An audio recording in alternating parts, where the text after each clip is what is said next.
নমস্কার বন্ধুরা, welcome back to my channel Lyadghor কিয়া। দার্জিলিং ট্রিপের আজকে আমাদের তৃতীয় দিন।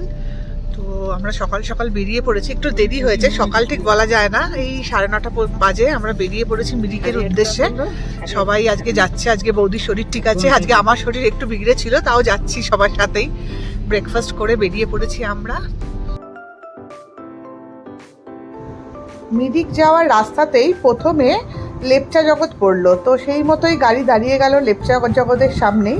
এই লেপচা জগৎ জায়গাটা হচ্ছে পাইন গাছ দিয়ে ঘেরা একটা জায়গা। এখানে বলে যে সূর্যের আলো নাকি কখনোই ওঠে না, সারা বছর নাকি মেঘ দিয়ে এই জায়গাটা ঘেরা থাকে। এর আগেও আমি একবার লেপচা জগৎ এসেছিলাম, তখনও কিন্তু এখানে মেঘে চারিদিক ঢাকা ছিল। সেটা ছিল অবশ্য ডিসেম্বর মাস, আর তখন এই যে জায়গাটা দেখছো এখানে চারিদিকে বরফ ছিল। কিন্তু এবার যেহেতু মার্চ মাসে এসেছি তাই জন্য হয়তো বরফটা নেই, কিন্তু এবারও কিন্তু চারিদিক মেঘে পুরো ঢাকা। আমরা যখন লাস্টবার লেপচা জগৎ এসেছিলাম না, তখনও এখানে স্টে করিনি, আর এবারও লেপচা জগতে আমরা স্টে করব না। আসলে লেপচা জগতে স্টে করার মতো সেরকম কোনো ভালো হোমস্টে নেই যেটা শুনেছিলাম। মানে এটা আমার কথা নয়, মানে আমি সবার কাছ থেকে শুনেছিলাম, আমরা যেসব ট্র্যাভেল এজেন্টদের সাথে আসি তারাই বলেছিল যে লেপচা জগতে নাকি স্টে করা যায় না, কারণ খুব ভালো নাকি এখানে হোমস্টে বা হোটেল নেই। এখানে যেহেতু সারা বছর কোনো সূর্যের আলো দেখা যায় না, সেই জন্য নাকি এইরকম কোনো ভালো হোমস্টে এখানে হয়নি। আর যেহেতু লেপচা জগতের খুব কাছেই দার্জিলিং, সেই জন্য ম্যাক্সিমাম লোকই লেপচা জগৎ আসলে দার্জিলিং থেকেই লেপচা জগৎটা ঘুরে যায়। আমাকে কিন্তু অনেকেই এর আগে বলেছিল যে লেপচা জগতে দেখার কি আছে, কিন্তু আমি যা দেখলাম লেপচা জগৎ কিন্তু আমার ভীষণ ভালো লেগেছে। চারিদিকে দেখছো পাইন গাছ দিয়ে ঘেরা, কি সুন্দর, পাইন গাছের মাঝখান দিয়ে সূর্যের আলো অল্প অল্প প্রবেশ করেছে, চারিদিকটা কুয়াশা আর মেঘে ঢাকা, এত সুন্দর পরিবেশ। যদিও সাংঘাতিক ঠান্ডা ছিল, কিন্তু তারপরেও এত ভালো লাগছে। এখানে যদি খুব সুন্দরভাবে একটা দিন কাটানো যেত খুব ভালো হতো, কিন্তু আমি লাস্টবারও স্টে করতে পারিনি আর এইবারও স্টে করিনি। লাস্টবার যখন এসেছিলাম তখন তো আমি এই ব্লগিং করতাম না, তাই জন্য সেরকম কোনো ভিডিও আমার লেপচা জগতে নেই, কিন্তু অনেকগুলো ফটো আমার আছে। আমি পরে একটা সময় বাড়িতে ফিরে এই ফটোগুলো আমি আমার চ্যানেলে দিয়ে দেবো, দেখবে। খুব সুন্দর তখন ছিল, পুরো চারিদিকটা বরফে ঢাকা ছিল, আমরা প্রচুর বরফ নিয়ে এখানে খেলেছিলাম, খুব সুন্দর। কিন্তু তখন সাংঘাতিক ঠান্ডা ছিল, ডিসেম্বরের লাস্টের দিকে। আর এই দেখো কি সুন্দর দেখতে পাচ্ছ জায়গাটা, আমার তো দেখে এত ভালো লাগছে, মানে পাইন গাছগুলো থেকে যেন চোখ সরাতেই ইচ্ছে করছিল না। কি সুন্দর দেখো, পাইন গাছের ফাঁক দিয়ে কি সুন্দর সূর্যের আলো অল্প অল্প প্রবেশ করেছে, নিচটাও খুব সুন্দর লাগছিল। আর যত উপরের দিকে যাবে তত আরও জায়গাটা আরও সুন্দর যেন হয়ে যাচ্ছিল। যদিও আমরা বেশি উপরে উঠিনি, দেখো উপরে জায়গাটা কি সুন্দর, পাইন গাছগুলো কত উঁচু উঁচু পাইন গাছ, উফ দারুণ লাগছিল পরিবেশটা। আজকে আমার যেহেতু খুব শরীর খারাপ ছিল, তো আমি তো প্রথমে তোমাদের বললাম যে আমি ভেবেছিলাম যে আমি আসবো না, কিন্তু সবাই এতটা জোরাজোরি করলো যার কারণে আমাকে আসতে হয়েছিল। এবং এই ভিডিওটা যখন শেষ অবধি দেখবে যে আমি আজকে সারাদিনের পুরো ভিডিওটাও করতে পারিনি, মানে হাফ রাস্তা পর্যন্ত ভিডিও করে আমাকে বন্ধ করে দিতে হয়েছিল, যে এতটা শরীর খারাপ হয়েছিল। কিন্তু যখন এখানে আসলাম প্রথমে আমি ভেবেছিলাম গাড়ি থেকে নামবো না, কিন্তু আসার পর এত ভালো লাগছে। দেখো গাছের পাশ দিয়ে কি সুন্দর মেঘেরা খেলা করছে, গাছের ফাঁক দিয়ে দিয়ে, উফ কি ভালো যে লাগছে। আমি এই জন্য বারবার ভিডিও করছিলাম। আর যত উপরের দিকে তাকাচ্ছিলাম না, পাইন গাছের ফাঁক দিয়ে যখন যেরকম সূর্যের আলোগুলো প্রবেশ করছে, এত ভালো লাগছে। সবাই মানে মুখটা উঁচু করে, ঘাড় উঁচু করে উপরের দিকটা দেখছিল। এই দেখো কি সুন্দর, দেখো বাড়ির থেকে তোমাদের লেপচা জগৎটা দেখাচ্ছি। এটা হচ্ছে ওই পাইন ফরেস্ট, যেটা পাইন ফরেস্টের বাইরের দিকটা। এতক্ষণ আমি ভেতর দিকটা দেখাচ্ছিলাম, এটা হচ্ছে বাইরের দিকটা। কি সুন্দর দেখো, চারিদিকে মেঘাচ্ছন্ন। যাই হোক, ওখান থেকে আমরা বেরিয়ে পড়েছিলাম, বেরিয়ে আমরা নেপাল বর্ডার চলে এসেছিলাম। এবার নেপাল বর্ডারে এসে তো আমাদের একটা সমস্যা হয়েছিল।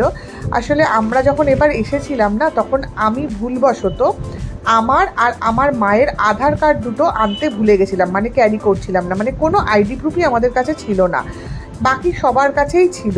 আমি আগের দিন পর্যন্ত সব কিছুই গুছিয়ে রেখেছিলাম, কিন্তু সেই দিনকে মানে যেদিন আমরা আসছিলাম সেদিন আমি ব্যাগে ঢোকাতে ভুলে গেছিলাম। এবার আমরা নেপাল বর্ডার যখন ক্রস করব, ওরা তো আইডি কার্ড ছাড়া কোনোভাবেই ক্রস করতে দেবে না। তো যদিও আমাদের আইডি কার্ডগুলো সব ফোনে ছিল, কিন্তু ওরা কোনোভাবেই রাজি হচ্ছিল না।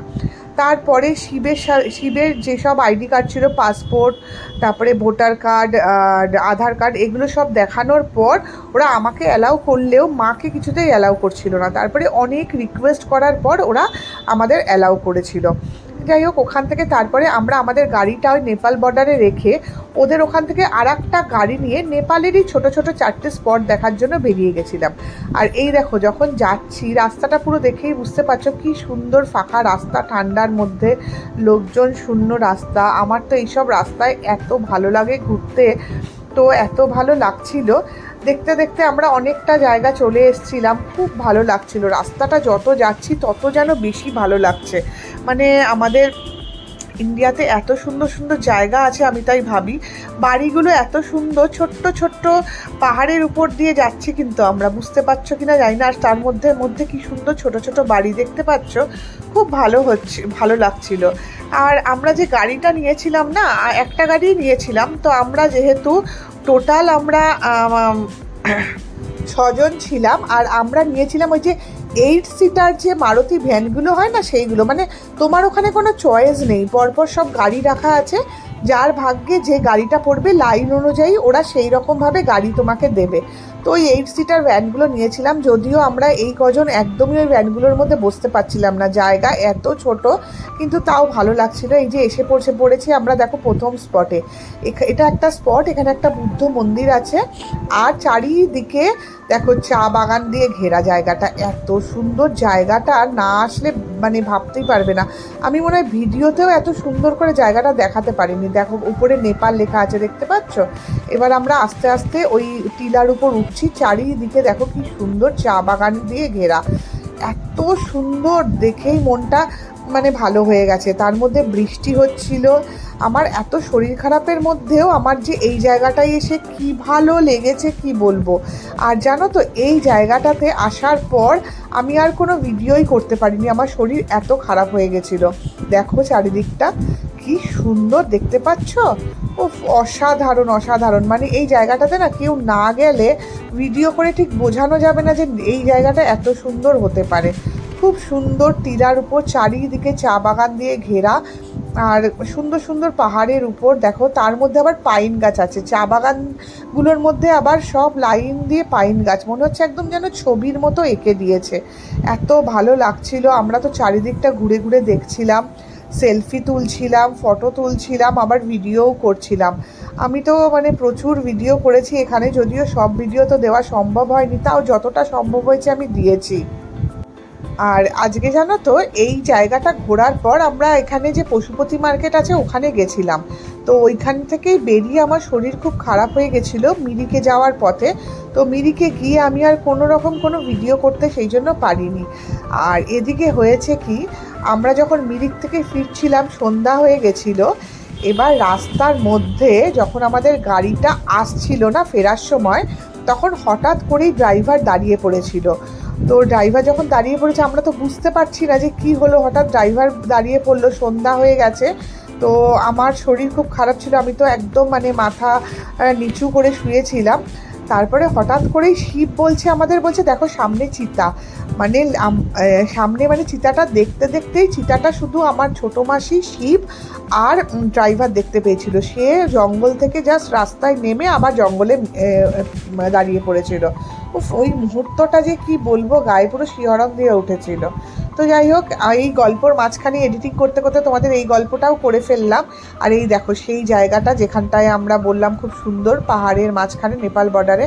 এই যে চারিদিকে আমরা এখন ওই চা বাগানটার দিকে যাচ্ছিলাম, চা বাগানটায় গিয়ে ভাবলাম একটু ফটো তুলি।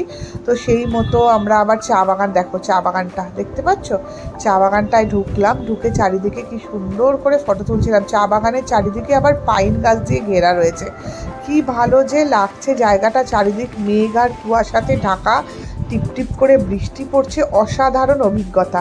এই জায়গাটায় কেউ যদি না যায় না, এই জায়গাটা মানে ফিল যতক্ষণ না করতে পারছে ততক্ষণ এই জায়গার অভিজ্ঞতা কেউ মানে মুখে প্রকাশ করা যাবে না। এত সুন্দর, লোকজন খুব কম, শান্ত পরিবেশ। মানে এখানে এসে যদি 2-4 দিন তোমরা কাটাতে পারো না, তোমাদের এই শহরের কোলাহল ছেড়ে, উফ কি বলবো, পুরো পুরো ফ্রেশ হয়ে যাবে মাইন্ড। মানে একদম ফ্রেশ মাইন্ড নিয়ে তোমরা আবার শহরে ফিরতে পারবে। তো আমরা তো চারিদিকে ঘুরে ঘুরে ভিডিও করছিলাম চা বাগানের, আর ওইদিকে আবার যেহেতু একটু জোরে জোরে বৃষ্টি পড়ছিল আর আমাদের আরও 2-3টে জায়গায় যাওয়ার ছিল, সেই জন্য শিব আর বাকিরা সবাই মানে আমার মারা খুব তাড়া দিচ্ছিল যে তাড়াতাড়ি, দেখো চা বাগানের মধ্যে আমি এখন চলে এসেছি। কি সুন্দর দেখছো চা বাগানটায় দাঁড়িয়ে দাঁড়িয়ে আমি ভিডিও করছিলাম, খুব সুন্দর চা বাগানটা। ওরা আবার আমাদের বলছে যে চা বাগানে খুব সাবধান, এখানে নাকি আবার লেপার্ড বেরিয়ে পড়ে যখন তখন। তো আমরা আবার ঘুরে ঘুরে দেখে এখান থেকে তাড়াতাড়ি করে বেরোনোর জন্য চেষ্টা করছিলাম। তো যাই হোক, এগুলো সব ঘোরা হয়ে গেছিলো আমাদের। আমরা এখানটায় প্রচণ্ড ঠান্ডা ছিল, তো নেমে সবাই বলল যে একটু নিচে নেমে, মানে এই চা বাগান থেকে নিচে নেমে সবাই বললো একটু চা খাবে।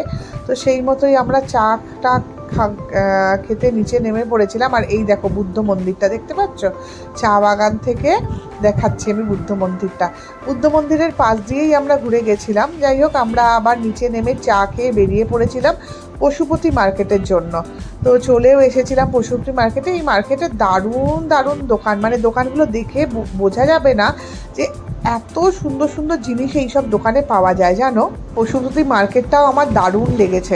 এখানে ম্যাক্সিমাম দোকানেই মেয়েরা সব বসে আছে, আর সব জানো তো দারুণ, মানে খুব স্টাইলিশ স্টাইলিশ জিনিস এখানে বিক্রি করছে। এখান থেকে আমাকে বৌদি 2-1টা জিনিস কিনে দিয়েছে, আমিও 2-1টা জিনিস কিনেছি, সেগুলো পরে দেখাবো। এত সুন্দর ভেতরে জিনিসগুলো।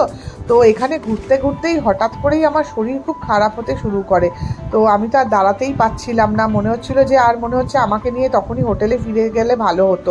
কিন্তু তাও এত দূর এসছি, দেখার তো শখ আছে, বারবার ঘুরে ঘুরে দোকানগুলো ঘুরে ঘুরে দেখছিলাম। তো দেখা যদিও আমাদের হয়েই এসছিল, কেনাকাটাও আমরা এখান থেকে মোটামুটি টুকটাক করে নিয়েছিলাম। আগের দিন আমরা যদিও ওই দার্জিলিং থেকেও আমরা কেনাকাটা করেছি।